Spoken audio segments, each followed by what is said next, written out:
Alamin natin ang kasalukuyang sitwasyon sa MRT 3 North Avenue Station.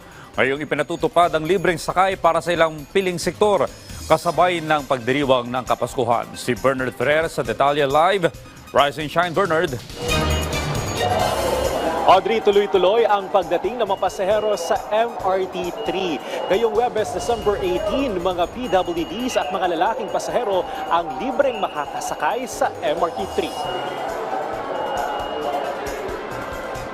Patuloy ang maagang regalo ng pamunuan ng MRT 3 sa ilalim ng Department of Transportation para sa ilang piling sektor bilang bahagi ng kanilang 12 Days of Christmas. Ngayong Huwebes, December 18, libreng makakasakay sa MRT ang mga persons with disabilities o PWDs at mga lalaking pasahero.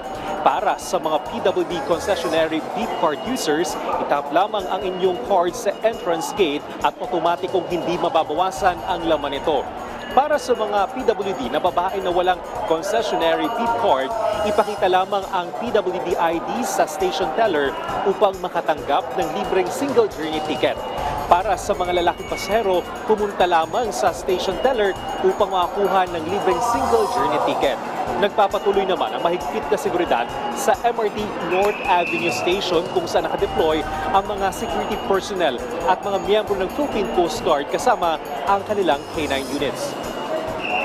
Audrey, sa abiso ng MRT 3, nasa 4 na minuto ang headway o agwat ng pagdating ng mga tren. Maliban naman sa MRT 3, libre rin makakasakay ang mga PWD at mga lalaking pasahero sa LRT 1 at LRT 2. Sa lagay naman ng trapiko, mabilis ang usad ng mga sasakyan sa bahagi ng EDSA North Avenue, partikular yung mga papunta ng Quezon Avenue at Kamuning.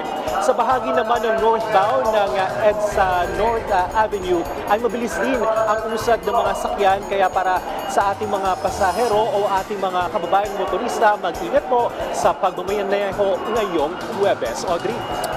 Maraming salamat, Bernard Ferrer.